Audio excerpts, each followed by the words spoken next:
Before we begin, I just want to say how thankful I am that you're here. This is your time, a moment to let the day fall away. So take a slow, deep breath. Let your shoulders soften and find a place where you can truly relax. Maybe you're sitting back in your favorite chair or lying in bed, ready to drift into a calmer space. Wherever you are, let the world outside pause for a while. And if you enjoy this story, don't forget to like and subscribe. It's a simple way to let me know you'd like more moments like this. Now, settle in and let me take you on a gentle journey. Before the ping, how chocolate sped up suppers. Imagine standing in a lab surrounded by radar equipment at Raytheon in 1945, focused on war technology, when suddenly a candy bar in your pocket begins to melt. No flames, no hot plate, just invisible energy at work. Percy Spencer didn't dismiss it as an accident. Instead, he noticed, paused, and grew curious. What else could these unseen waves heat? His tests soon filled the room with the sound of popcorn bursting, and, in one unlucky moment, an exploding egg. That single melted snack sparked a kitchen revolution still alive today. But first, let's return to that puzzling chocolate bar. The day a chocolate bar melted. Why would a peanut candy bar begin to soften in a room that felt cool to the touch? That was the puzzle Percy Spencer faced one ordinary day in Raytheon's laboratory. He wasn't standing near a stove or holding the candy over a heater. Nothing in the space suggested warmth.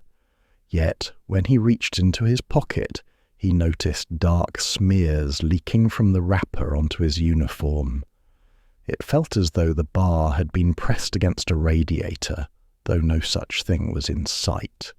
The only device running nearby was a magnetron, a radar tube giving off a steady hum. Spencer was no stranger to noticing stray details. He had grown up without formal training, teaching himself how to repair and build machines with his own hands.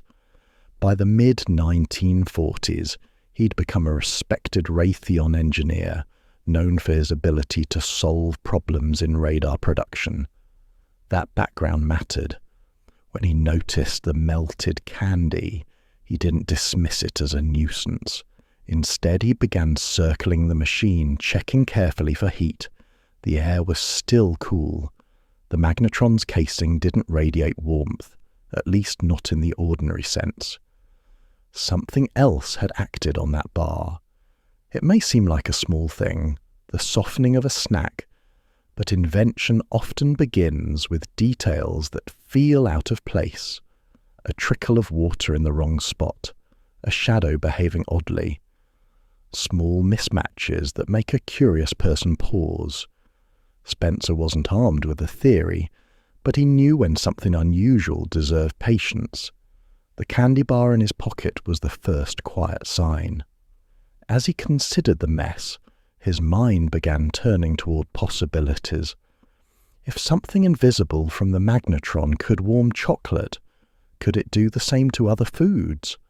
Was the effect unique to sugar and cocoa, or broader? He couldn't yet explain the mechanism, but he knew enough to recognize an anomaly worth exploring further.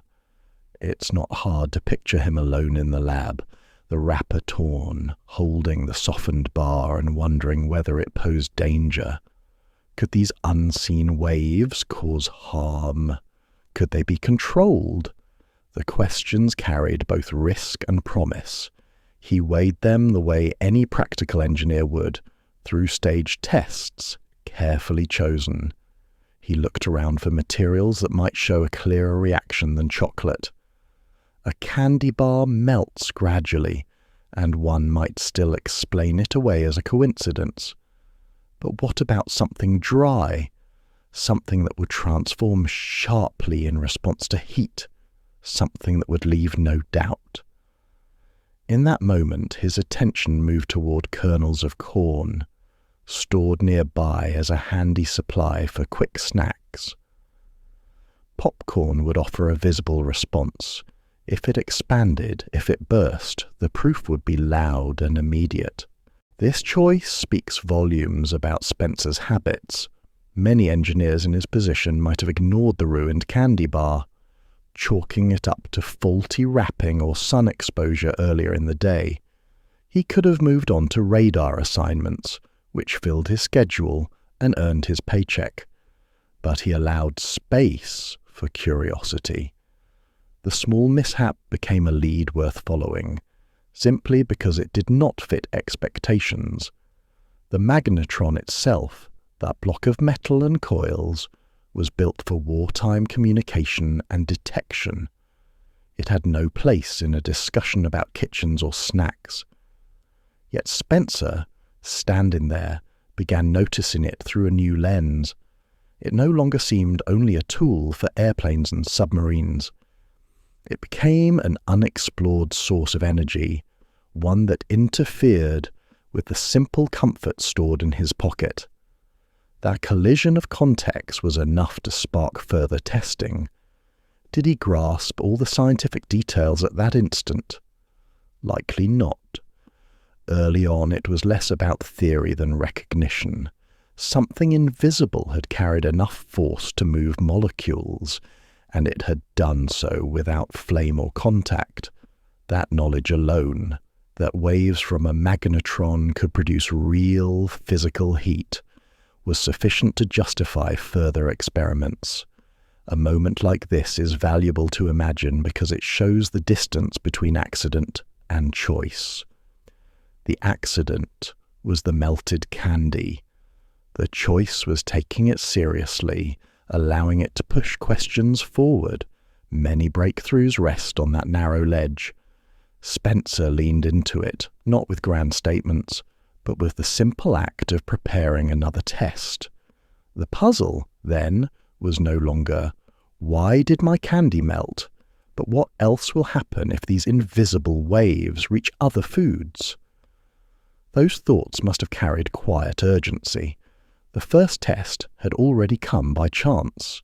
The next ones would need intention. He gathered new items, ready to compare reactions and look for patterns.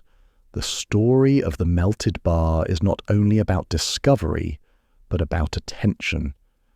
To notice and to persist, even when the detail seems trivial, defines much of inventive history. Spencer's habit of experimenting with parts and wires as a boy guided his response in the lab decades later. He hadn't trained for discoveries outside radar, yet he met the tiny puzzle in front of him with interest rather than dismissal. From that point forward, the candy bar was no longer just a snack. It became the opening clue in an experiment that would stretch beyond the walls of Raytheon. The next tests would not stay hidden in his pocket. They would involve foods chosen for their ability to transform quickly, leaving no one in doubt that the magnetron's waves carried surprising power. And so, when Spencer prepared his next trial, it would involve a food far more dramatic than chocolate, a food that could answer his question in a burst no one in the lab could ignore. Popcorn and the egg explosion. What happened next was both playful and telling. Spencer reached for popcorn. Bringing kernels into a radar lab may sound odd, but for him it was the most practical way to test whether the magnetron's invisible waves were truly heating food.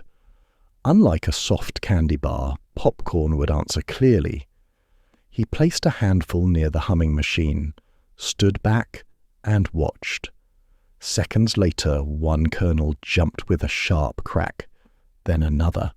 Small burst echoed in the lab until the benches were dotted with the white blossoms, irregular and light, scattered across tools and blueprints. The change in the air was even more striking than the sounds. The room, usually full of warm metal and solder smoke, now carried the unmistakable aroma of popcorn. Nutty, toasty, almost buttery without butter. Colleagues nearby looked up, puzzled. Jokes began to circle the room. What was happening to their radar lab, turning into a kitchen by accident? They laughed, but the grin quickly gave way to quiet awe. Here was proof that the energy spilling from a radar tube could transform food in plain sight. It wasn't just coincidence. The result was immediate and easy to repeat. Spencer understood what that meant. Scientific results gain weight when they can be reproduced, and these popping kernels showed a consistent response that no one could dismiss. The room that had been designed for calculating radar signals now held a different kind of demonstration. Microwaves could cook, simply and quickly, but he was not finished. To push his test, Spencer tried something more fragile, an egg. Every person in that room knew how eggs behaved in hot pans. Gentle heat 1 minute, sudden firming the next. He wanted to see how this new force would handle something sealed by a shell. He placed the egg close to the magnetron and waited. The surface stayed calm for a brief moment, the shell appearing as ordinary as ever. A colleague leaned closer, joking that nothing seemed to be happening. Then, without warning, the shell gave way to pressure building inside. The yolk had superheated faster than the white or the shell could contain. The egg burst violently, spraying its contents onto the unfortunate onlooker. Warm yolk slid down his face, catching in his collar, while the rest of the lab roared with stunned laughter. The story of that instant became a favourite anecdote among Raytheon engineers. As strange as it was, the explosion carried lessons. First, the magnetron's energy raced into food and cooked it from the inside out. That was unlike any stove or fire. Second, the process was far from gentle. Unchecked, it created uneven heating and even dangerous messes. It was clear that cooking with microwaves might require boundaries and control. Spencer himself is said to have made a practical rule that day. If you were going to test food this way, you'd better use a container to keep things from splattering the lab. That rule sounds simple, yet it hinted at the demands of harnessing a powerful new method. Popcorn kernels that danced across benches could be swept away with a brush. An egg explosion, however, showed that the energy carried both promise and risk. If it could be tamed, meals could be prepared quickly, even faster than conventional cooking. But left untamed, the results would be chaotic at best. Imagine standing there that day. You hear the first lively crack of popcorn and smell the drifting warmth that doesn't belong in a factory. Moments later, you watch an egg explode, the sound startling, the smell sharp and sulphurous, laughter rising unplanned. That combination of delight and shock pressed the lesson into memory.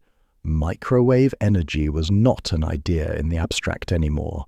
It was a force, loud and undeniable, changing food in seconds without open flame. Spencer walked away from those trials with proof in his pocket, but also with questions in his mind. If kernels and eggs responded this way, what about bread, meat, or vegetables? Could an entire meal be shaped by this same unseen heat? The humour of a yolk-smeared colleague softened the moment, but for Spencer the discovery held serious weight. These were not one-off stunts. They were glimpses into what might become a new kind of tool. The episode also shifted how others in the lab viewed the machine. Until then, the magnetron had been defined by its place in wartime radar. Now, alongside its military purpose, another possibility was visible. It was still humming and sparking as expected, but everyone present had seen evidence of its broader capability. That awareness could not be joked away or forgotten once the benches were cleaned and the experiment closed. In the story of the microwave oven, the bag of popcorn and the bursting egg marked a turning point. They proved the effect was real, and they fixed it in memory through sound, smell, and spectacle.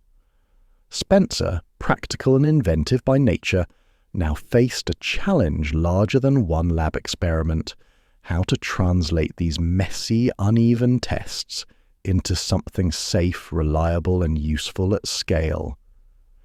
The magnetron's odd double life had just begun. What started as a tool meant to guide warplanes was showing a completely different side, one that reached directly into food. With that in mind, Spencer and executives at Raytheon were left to consider a question no one had asked before. What else could a device built for war become when the war came to an end? From radar weapons to radar range. How did a wartime radar part begin its second life as a kitchen machine? Inside Raytheon, the company that had built thousands of magnetrons during World War II, that question soon came to the surface. These were precision vacuum tubes designed to send out short pulses of energy for radar, and they had proved decisive on ships and bombers.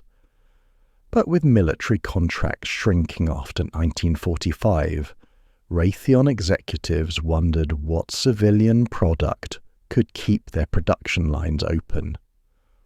For Percy Spencer, the experiments with popcorn and eggs suggested a clear answer. He had seen with his own eyes that microwave energy could heat food from the inside. What looked like a fluke with a candy bar became a repeatable effect. His challenge became simple to phrase, though difficult to solve. Could this laboratory curiosity be scaled into a real product? The idea might have stayed in notebooks if not for Lawrence Marshall, a Raytheon executive who recognized its commercial potential. Marshall, more than anyone else in the front office, understood the importance of finding a post-war future for the company. When Spencer explained what the magnetron could do with food, Marshall became its sponsor. He pushed for prototypes, offering the practical support that turned one engineer's curiosity into a product line. The first microwave prototypes looked nothing like today's countertop ovens. Engineers assembled huge sheet metal boxes, taller than most people, and weighing around 750 pounds. They were cooled by water pipes attached to industrial plumbing, because the magnetron produced heat and stress that couldn't yet be managed by a fan. The chamber itself was bare metal, opened by a heavy door. Place food inside, close it, and the humming began. It was a machine built in the language of factories. Raytheon engineers wrote the early patents in exacting terms, describing how microwaves could be confined, applied, and reflected onto food.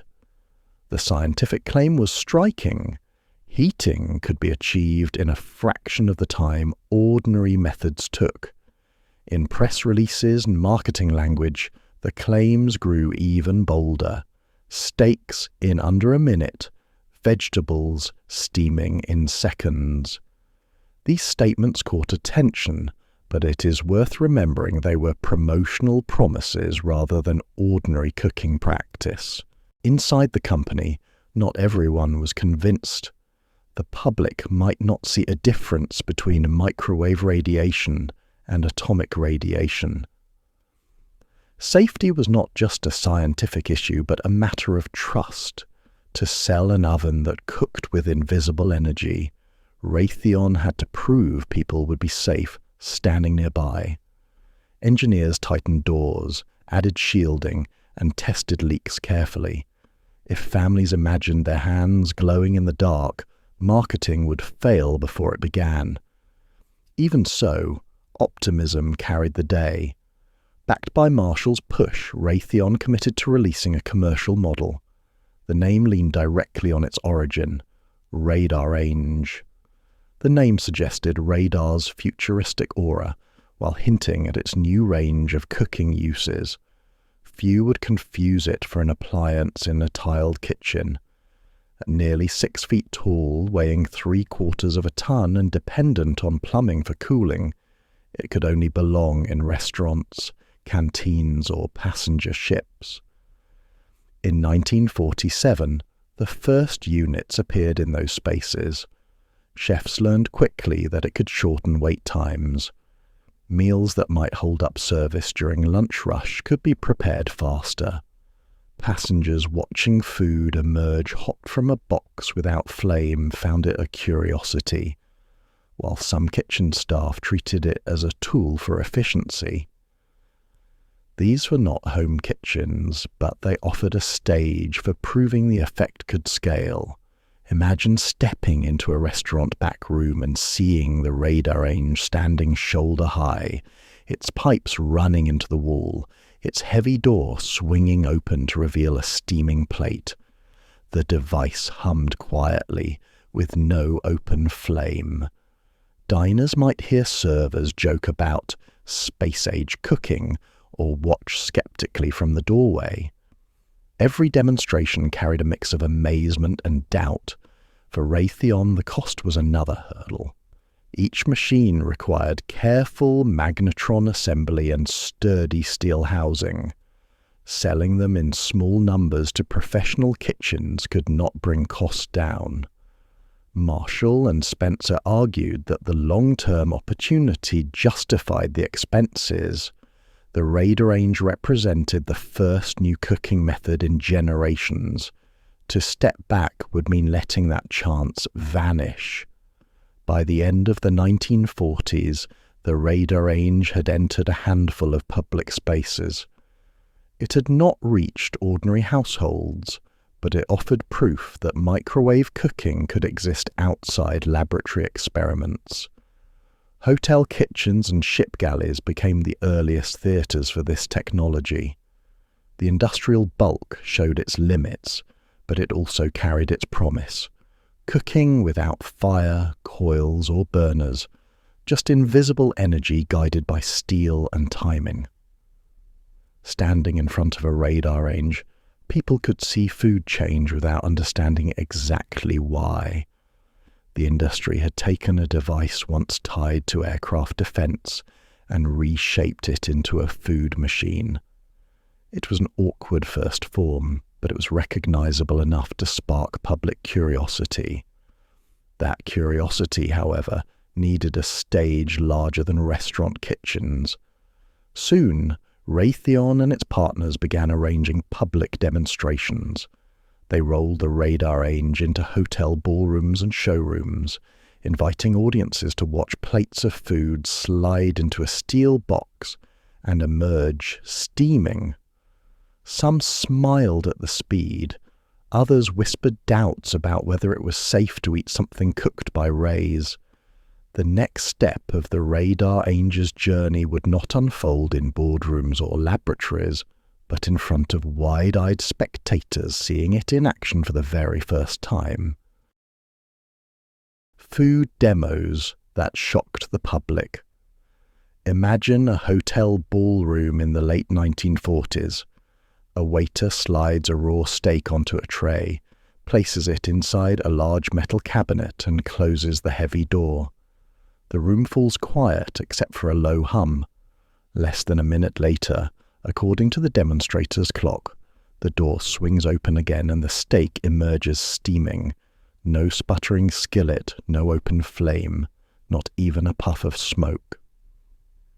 To many watching, it seemed less like cooking and more like a subtle magic trick. These kinds of public demonstrations were staged at hotels, department stores, and trade shows throughout the late 1940s. They were Raytheon's stage for promoting the Radarange, and people came eager to witness something unfamiliar. Most spectators had never seen food prepared without fire or glowing heat, and this quiet chamber clashed with everything they knew about kitchens. Eyes followed each plate as it disappeared into the box and reappeared transformed. Promoters wanted to show more than one steak.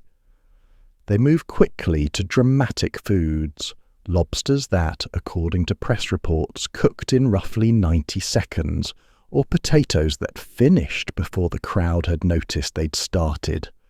Reporters relayed these cooking times with awe, publishing claims of steak in 50 seconds. These numbers impressed, but they were marketing language, surprising claims from that period rather than reliable directions anyone could use at home. Yet numbers alone could not settle doubts. The demonstrations carried a mix of excitement and unease. Crowds applauded, but whispers of suspicion followed. Without flame or pan, the process looked unnatural. Kitchens had always been full of clatter. Pans bumping, water splashing, burners hissing. Here there was only the faint drone of the magnetron. Spectators shifted in place, trying to map what they were seeing onto what they understood. Some cheered at the speed, others doubted it was real cooking at all. Smell worked in the presenter's favour. When steak hit a stove at home, it often filled the kitchen with heavy smoke. The Radarange produced something different, a distinct aroma of cooked meat, but lighter, cleaner. For some, that confirmed the science in front of their eyes. For others, the lack of smoke seemed eerie, almost clinical. A few visitors leaned closer and quietly voiced the word on many minds: radiation. By the late 1940s, that word carried new fears. Newspapers were filled with stories of atomic tests, fallout, and contamination. When demonstrators promised lobster or potatoes ready in under 2 minutes, many in the audience measured their amazement against those headlines. If invisible waves could penetrate to the center of a potato so quickly, what might they do to people standing nearby? Would exposure to such rays have lasting effects? The very speed that impressed also heightened the suspicion. Showmen tried to answer these worries directly. They tapped on the thick seals of the doors to show their integrity. Some opened the oven with nothing inside, letting visitors touch the cool walls or peer through the insulated window. Salesmen reminded audiences that radiation was not just linked to bombs. It was also the daylight warming their skin or the radio waves carrying music into their homes. Even so, logic did not always override instinct.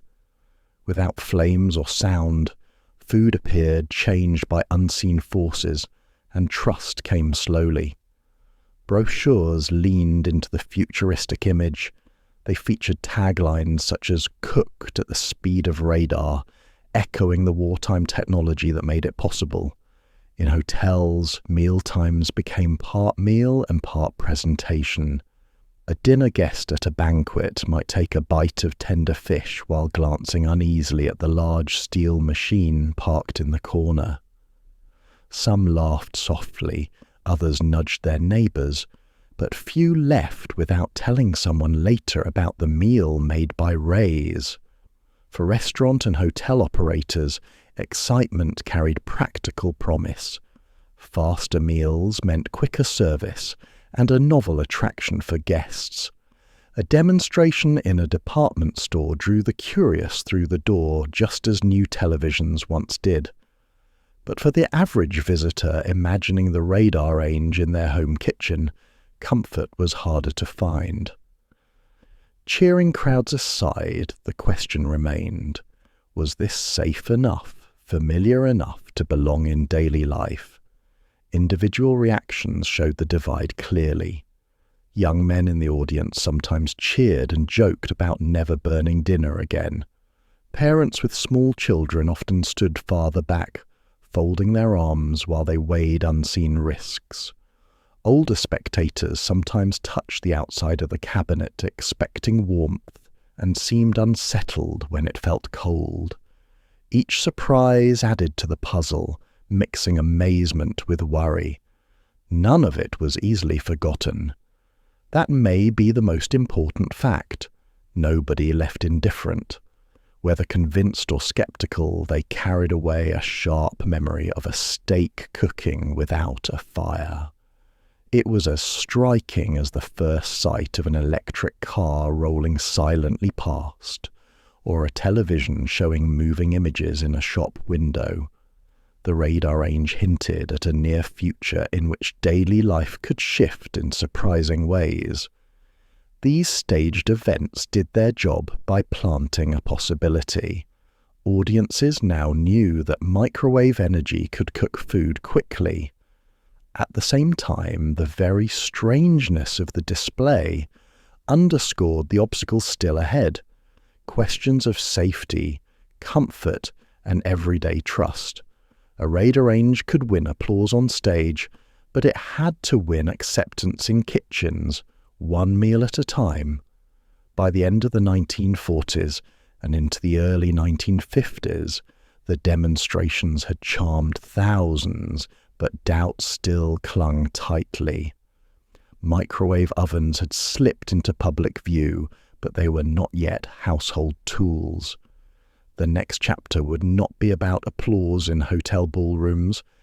It would be about something more practical and far heavier, the challenge of putting a Radarange inside a family home. Could a machine this large, costly and industrial ever sit comfortably beside a stove? The giant price tag at home. How much would a household pay for speed in the kitchen during the mid-1950s?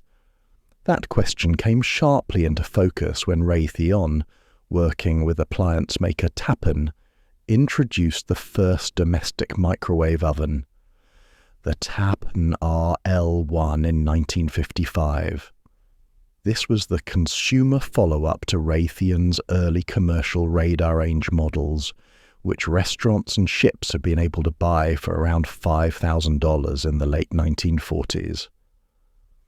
Compared with that, the home version seemed like progress, but at a launch price of $1,295, about $14,800 in today's dollars, it was still a machine out of reach for nearly every household.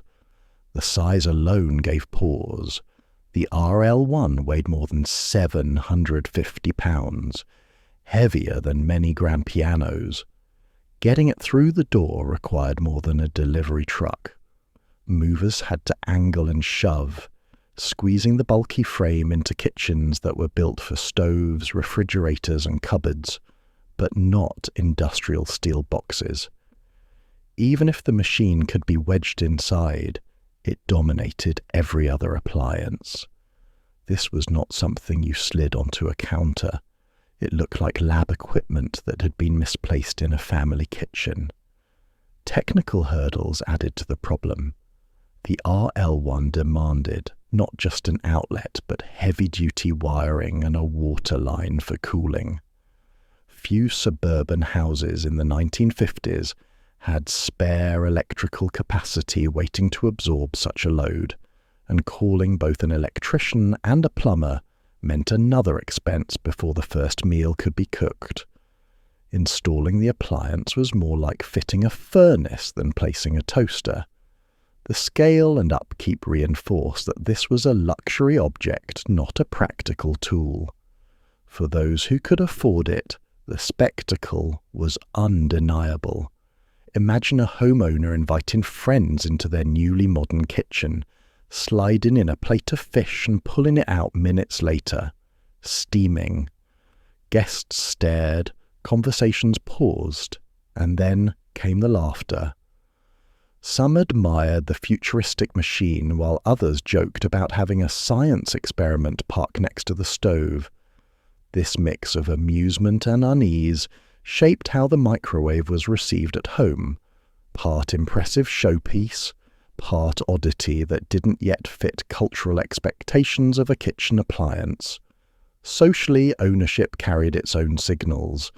A refrigerator was practical, a sturdy stove was expected, a dishwasher marked convenience.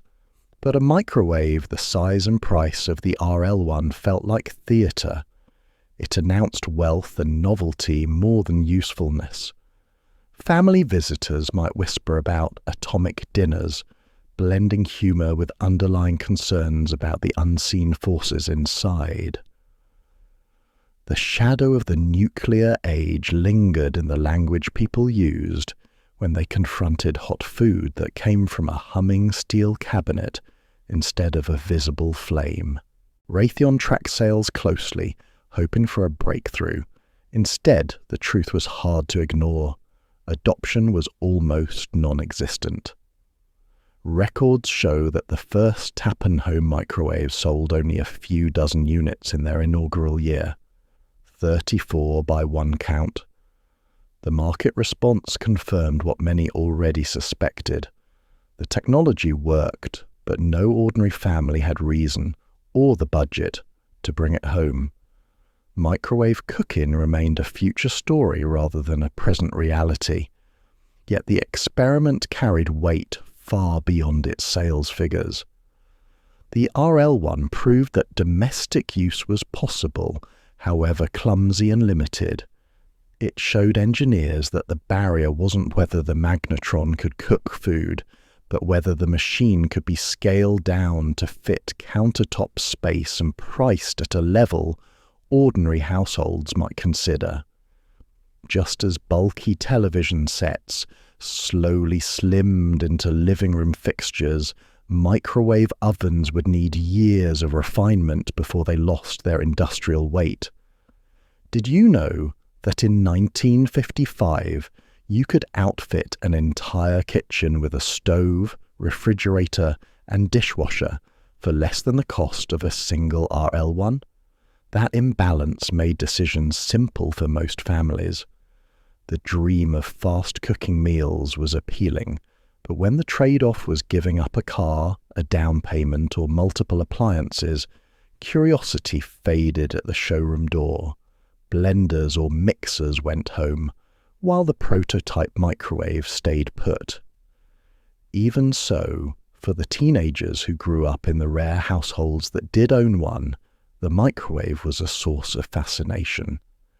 Imagine a boy proudly pouring a glass of cold milk, placing it inside the huge metal door, and moments later watching steam rise in under a minute. His friends might laugh in amazement, then ask why anyone would spend the cost of a car for warm milk. That balance between wonder and skepticism defined the early home microwave experience, more novelty than necessity. The RL1 taught Raytheon and its partners valuable lessons. They saw that function wasn't the obstacle. The invisible waves cooked food just as promised. It was size, wiring, and above all, money that held adoption back. Reducing those hurdles would be the only way forward. The £750 price tag giant had carved out a proof of concept, but the future of the technology depended on shrinking the form while preserving the speed. In its early years, microwave cooking did not fail. It simply arrived too far ahead of what homes could handle or budgets could bear. The RL1 existed at the uneasy intersection of laboratory promise and household reality. It was admired in demonstrations, awkward in kitchens, and too expensive for most entire neighborhoods. Still, the seed had been planted. Engineers now knew exactly which obstacles stood in the way, but technical barriers were only part of the challenge. Price could, in theory, fall with time. Weight could be reduced with refinements. What remained less certain was whether people would accept food cooked by invisible rays at all. If the machine looked like a war relic and carried hints of radiation, could trust ever follow? Those doubts soon became the next and perhaps largest hurdle. Early fears and the word radiation. Why was the first reaction to microwaves so often cautious rather than excited? By the late 1960s, the ovens worked reliably in homes, yet trust lagged far behind the science. The problem rested on a single word that trailed every advertisement and article: radiation. For a society living with bomb drills, fallout maps, and images of mushroom clouds, that word echoed with danger. Seeing it linked to a kitchen machine made some people wonder whether they were bringing a war technology into their homes. Imagine flipping through a magazine of that era. One page showed new appliances, the next warned of nuclear weapons tests overseas. When a sidebar mentioned radar cookers and asked whether food might be altered by radiation, the association was immediate. Few writers clarified that the radiation used in these ovens was non-ionizing, more like radio waves or radar beams than the ionizing radiation tied to fallout or X-rays. That distinction mattered to engineers, but to the public it blurred. Radiation was radiation. The doubt it stirred was cultural as much as scientific. These questions caught the attention of policymakers as well. In the late 1960s, federal agencies moved to address concerns about products that gave off radiation of any type. This led to new oversight, eventually shaping the radiation control programs that set testing requirements and leakage limits for consumer devices, microwaves included. The details of those rules did not reach every kitchen, but the seal of regulatory oversight mattered. It told families that the government, not just a company, measured how much energy could escape and set limits to what was considered safe. Even with those new guardrails, fear still shadowed everyday encounters. Picture a mother standing at a department store demonstration. The salesman smiles as he slides potatoes inside a big metal box. Minutes later, steam rises from the bowl, as though a pan of water had been boiling on a stove. Yet she doesn't step closer. She keeps her children behind her and studies the box as if it might leak something invisible. She notices no flame, no coils, nothing familiar, just silence and food changing in a way she cannot see. For her, that silence is unsettling, not reassuring. Suspicion filled not just living rooms but also community chatter. Articles warned of microwave leakage. Ordinary people asked whether the walls of their kitchens could soak up stray waves, or whether standing nearby every day might affect their health. Scientists answered the ovens had metal walls and mesh that contained energy. The waves in the box were the same category of non-ionizing radiation already filleth the air with radio and radar. Still, explanations did not erase worry. For people taught to fear invisible fallout drifting across towns, the idea that invisible forces cooked their dinner felt too close to those early drills. The Cold War atmosphere gave these doubts sharper edges. Schools still ran atomic shelter drills. Television often replayed clips of test explosions. Generations grew up believing radiation was a hidden killer, odorless and silent. When appliance makers said that microwave ovens worked with radiation, many people thought of those headlines first. Not the harmless signal bringing music to a car radio. It was a clash of language, but language shapes trust. Marketers tried shifting strategy. Early brochures boasted about cooking by radar. Later versions emphasized something less threatening: fast meals with no smoke, no grease, no mess. Public demos began to feature simpler comfort foods: vegetables, bacon, potatoes.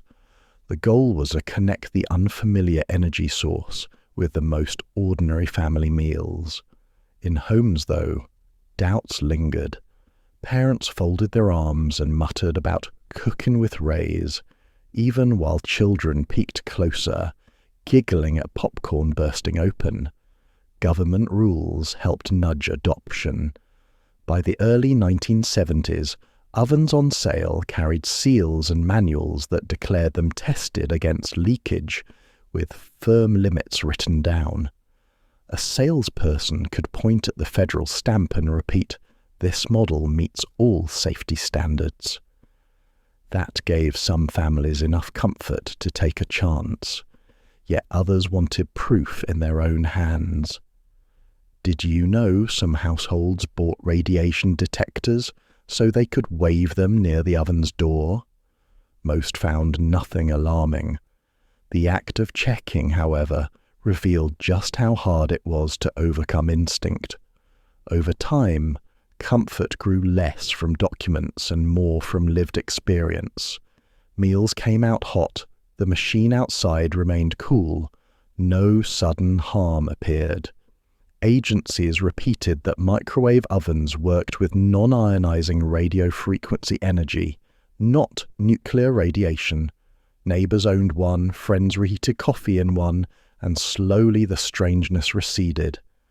Distrust did not disappear all at once. It softened the way habits change, quietly, step by step.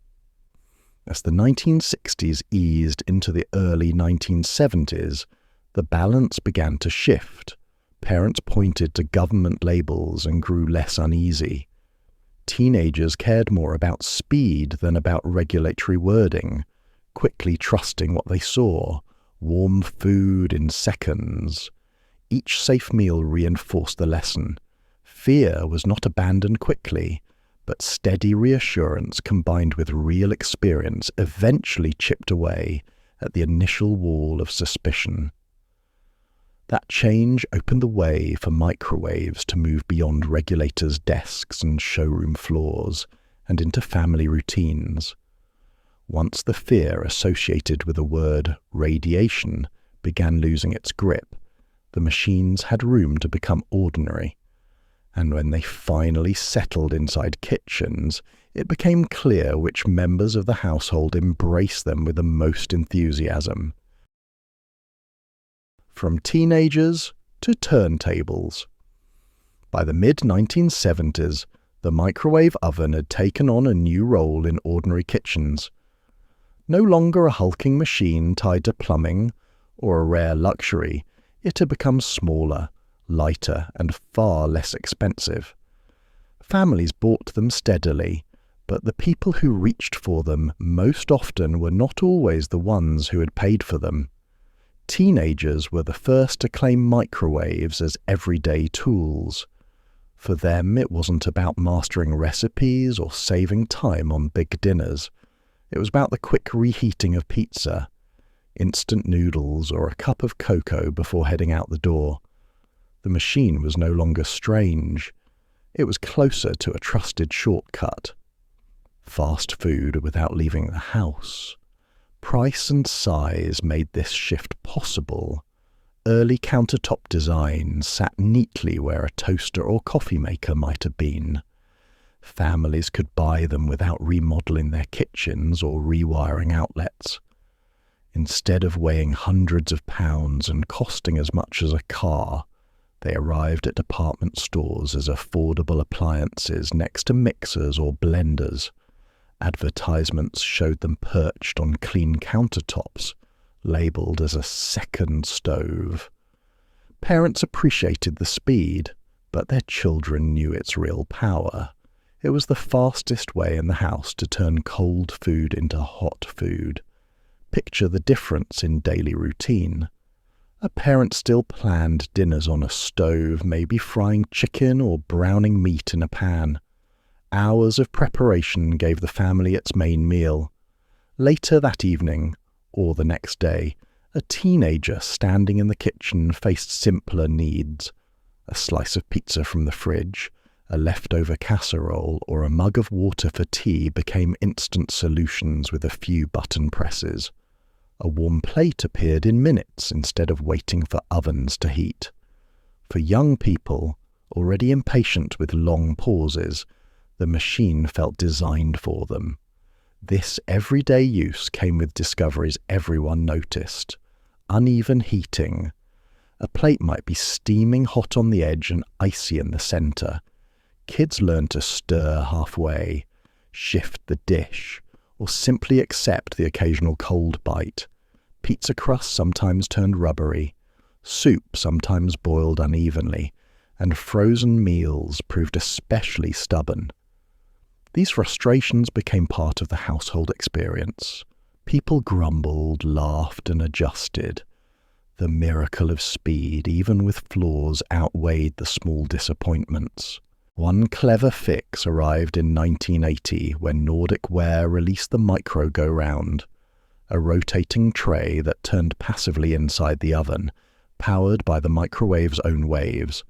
By rotating the food, it exposed every side to energy, reducing the hot and cold patch problem. What began as an accessory quickly grew into a standard feature. Built-in turntables became common in the years that followed. That quiet whir of rotation soon felt inseparable from the hum of the microwave itself, smoothing out the complaints and making results far more predictable. Teenagers noticed the improvement immediately. Popcorn became a ritual as much as a snack. Instead of oil splattering in pans, paper bags inflated before the small oven window.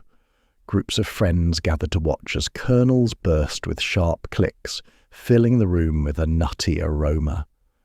The machine turned into a stage where bursts of sound and smell became part of after-school life. Parents who once hesitated to trust microwaves watched their kids laugh over popcorn and quietly accepted the machine as safe and ordinary.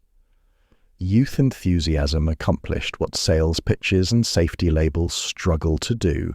It normalized microwave use at home. Not everyone welcomed the change. Many professional chefs resisted, dismissing microwaves as clumsy machines that could only rush food. They noted the lack of sear, the absence of proper crusts, the shortcuts that ignored careful timing with flame and pan. To them, it felt like lowering standards rather than raising possibilities. A few kitchens used microwaves for narrow purposes, like warming sauces, but most chefs kept their distance. Their skepticism shaped the machine's reputation, valuable at home, but not part of fine cuisine. At the household level, the divide hardly mattered. Children reheated soup, parents defrosted meat, and visitors were shown how the turntable worked. The microwave's place in daily rhythm grew quietly stronger. Over years, manufacturers refined features to answer both complaints and habits. Defrost buttons, clearer timers, and lighter designs made ovens easier to trust. Doors opened with softer clicks, cabinets matched other appliances, and control panels simplified. The machines stopped looking like lab equipment and started blending in with kitchen design. By the early 1980s, microwaves had shifted roles from curiosity to staple. They appeared on holiday lists, wedding registries, and in catalogue spreads beside coffee makers and bread boxes. Surveys showed that teenagers, more than their parents, were the heaviest users. The logic was simple. Waiting 20 minutes for an oven felt pointless when food could be ready in 2. Perfection mattered less than immediacy. For young people in particular, the microwave echoed the surrounding culture of cassette tapes, fast food, and television on demand. This mix of small improvements and youthful routine made the microwave durable in ways earlier rollouts had failed. Popcorn bags, leftover pizza, and steaming mugs of cocoa cemented the oven, not just as a tool, but as part of family memories. Each generation had its familiar household background noise, the clatter of typewriters, the hiss of radios, the buzz of dial-up internet. By the end of the 1980s, the ping of a microwave signaled mealtimes in countless homes. But its influence reached further than quick snacks. The steady hum of countertop ovens quietly shaped how families thought about meals themselves. They were no longer tied to a stove for every warm dish, and that shift opened doors to convenience foods that matched the same rhythm.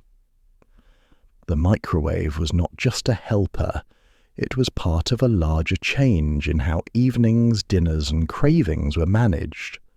What started in a lab with a melted candy bar now echoed through ordinary kitchens, setting the stage for an even broader transformation in how we eat. The convenience culture revolution. By the time microwaves sat comfortably in kitchens during the 1980s and 1990s, they had become more than appliances. They had become signals of a cultural shift toward convenience. Adoption sped quickly. In the mid-1970s, only a small fraction of homes owned one, but by 1986 the figure had risen to about 1 in 4, and within the next decade nearly 9 out of 10 American households had a microwave on the counter. Once settled in place, their presence subtly altered how meals were chosen, prepared, and shared. That change rippled through industries. Frozen meals moved from small niches into entire supermarket aisles. At first, packaging relied on foil trays suited for regular ovens, but soon companies designed plastics and paper specifically for microwave use. Containers vented steam, crisped crusts, and portioned food for one person at a time. Supply chains adjusted to meet this new rhythm. Meat, vegetables, and grains were grown, processed, and frozen with the expectation that months later they would be heated quickly by a household magnetron. The freezer and microwave together reshaped how food traveled from farm to table. Some products thrived more than others. Microwave popcorn in particular became what many called the machine's killer app. No stove or pan required, just a sealed paper pouch that puffed and transformed before your eyes. By 1985, sales reached around $160 million, turning popcorn from a fairground treat or stovetop ritual into an everyday household snack. Movie nights at home paired naturally with the convenience, and the sight of bags swelling and bursting into popcorn became a familiar scene in family rooms across the country. It was just one example of how food companies built entire product lines around the microwave's speed. Other items followed quickly. Single-serve pizzas, macaroni bowls, and frozen breakfast sandwiches all arrived in new forms that fit neatly in freezers and cooked evenly enough inside the microwave. Grocers filled their freezer sections with brightly labeled boxes promising ready in 3 minutes. The bland aluminum trays of earlier frozen dinners gave way to packaging innovations that made meals more appealing and food textures closer to expectations. The everyday hum of the microwave in kitchens directly shaped the designs sitting in supermarket freezers. This convenience carried cultural effects. Families who once sat down together for dinner now juggled individual schedules. One child heated food at 4 o'clock, a parent later at 7, and another family member arriving home late at night could still eat something hot without delay. The shared rhythm of mealtime weakened. Instead, meals became dispersed, staggered across hours. Television and homework often replaced dining tables as the center of activity. The microwave had not caused all of this by itself, but it became the tool that made such flexibility simple. You can see the change in small details. Collapsible TV trays replaced large dining tables in many homes. The glow of a television set often accompanied the smell of reheated dinners. Commercials during prime time showed neatly dressed families pulling entire plates from microwaves in moments, suggesting more time for watching shows, talking casually, or simply relaxing after long work days. These ads leaned heavily on the promise of time saved, framing the appliance as a source of balance in an increasingly busy decade. Of course, not all voices celebrated this new rhythm. Nutrition experts raised concerns that heavy reliance on packaged meals increased sodium levels, added preservatives, and reduced the variety of fresh vegetables on family tables. Cultural critics worried that rituals of cooking together, cutting vegetables, stirring pots, savouring the aroma of slow meals, were being replaced by solitary interactions with buttons and timers. The microwave quickly became a symbol in those conversations.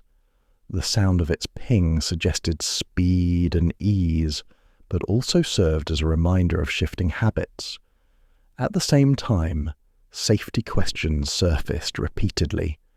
People asked if food cooked by radiation could become harmful. Scientists and health authorities clarified the distinction. Microwave ovens used non-ionizing radiation, similar in type to radio waves, and could not make food radioactive. Studies and agency reports confirmed that microwave cooking did not cause hidden dangers such as cancer. By the early 1970s, federal regulations had already required safety reviews, leakage limits, and improved packaging. These measures reassured the public, and concerns slowly diminished as everyday use continued without incident. For most households, lived experience, meals that were safe and fast, spoke louder than debates. Innovation in packaging helped address more practical issues. Susceptor linings made crusts crisp rather than soggy.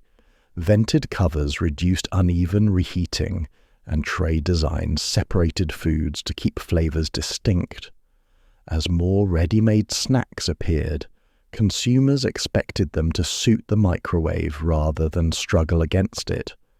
These changes softened complaints about texture and expanded what foods could become part of freezer aisles. Imagine a neighborhood in 1990 at dinner time. Instead of smoke rising from stovetops or long ovens warming kitchens, the soundscape carried a different signal. The dull hum of magnetrons and the soft ping of timers finishing their cycles. In house after house, individuals heated meals at their own pace with minimal planning. The microwave became not only a tool but also a rhythm that marked modern life. The story of convenience culture was not a story of revolution in one moment, but of steady integration. Over years, the microwave stopped being noticed as special. It was simply there, like a refrigerator or sink, altering habits every day. From crowded supermarket freezers to quiet living rooms, it attached itself to routines until life without it felt inconvenient. And as that hum and ping became normal, a quieter question remained in its shadow. What had it all begun with? That thought points us back before frozen aisles and popcorn bags, to the single moment that first revealed where these changes could lead. Conclusion. A single melted chocolate bar became one of the quiet sparks in kitchen history. Percy Spencer wasn't a trained scientist. He taught himself electronics, rose through Raytheon to become a senior vice president, and yet never received royalties for the oven patent, only a token payment. His discovery spread worldwide while he remained an employee, proof that many great shifts in daily life come from modest hands and unnoticed persistence. One small observation ended up changing millions of dinners. If you enjoyed this little journey, it would mean a lot if you gave it a like, and maybe subscribed so you can join me for the next one. It's a simple way to let me know you'd like more moments like this, and I'd love to share them with you. Until then, rest well, and I'll see you next time.